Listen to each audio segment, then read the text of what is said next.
চট্টগ্রাম আদালতের আইনজীবী সাইফুল ইসলাম আলিফ হত্যা মামলার প্রধান আসামি চন্দনকে গ্রেফতার করেছে পুলিশ। বৃহস্পতিবার ভোরে তাকে কিশোরগঞ্জের ভৈরব রেল স্টেশন থেকে গ্রেফতার করা হয়। ভৈরব থানা ও চট্টগ্রামের কোতোয়ালি থানা পুলিশের নেতৃত্বে একটি দল তাকে গ্রেফতার করে। ভৈরব থানার ওসি এমডি শাহিন গ্রেফতারের বিষয়টি নিশ্চিত করেছেন।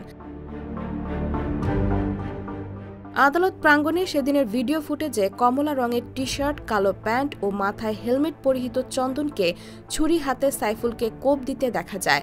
গত ২৫ নভেম্বর বিকালে ৪:৩০টার দিকে বাংলাদেশ সম্মিলিত সনাতনী জাগরণ জোটের মুখপাত্র চিন্ময় কৃষ্ণ দাস ব্রহ্মচারীকে ঢাকার শাহজালাল আন্তর্জাতিক বিমানবন্দর থেকে হেফাজতে নেয় ঢাকা মহানগর গোয়েন্দা পুলিশ। পরে তাকে রাষ্ট্রদ্রোহের মামলায় গ্রেফতার দেখানো হয়।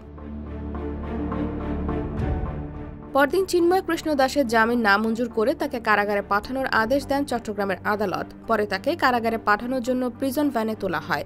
তখন চিন্ময়ের অনুসারীরা প্রিজন ভ্যান আটকে দেয়। তারা এ সময় বিক্ষোভ শুরু করে। এরপর সংঘর্ষের সূত্রপাত হয়। এ সময় আদালত ভবনের মূল ফটকের সামনে আইনজীবী সাইফুল ইসলামকে কুপিয়ে হত্যা করা হয়। এই ঘটনায় সাইফুলের বাবা জামিল উদ্দিন বাদী হয়ে ৩১ জনকে আসামি করে হত্যা মামলা দায়ের করেন। সাইফুলের ভাই ১১৫ জনকে আসামি করে আরেকটি মামলা করেন।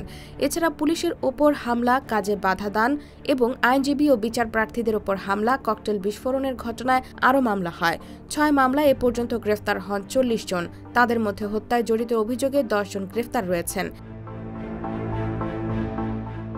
এদিকে ঘটনাস্থল থেকে পুলিশের সংগ্রহ করা ৫২ সেকেন্ডের একটি ভিডিও ফুটেজের সূত্র ধরে তদন্ত সংশ্লিষ্ট কর্মকর্তারা জানান, ধারালো অস্ত্র দিয়ে আইনজীবী সাইফুলকে কোপান ওম দাস, চন্দন ও রণব, আর তাকে পেটাতে থাকেন অন্যরা।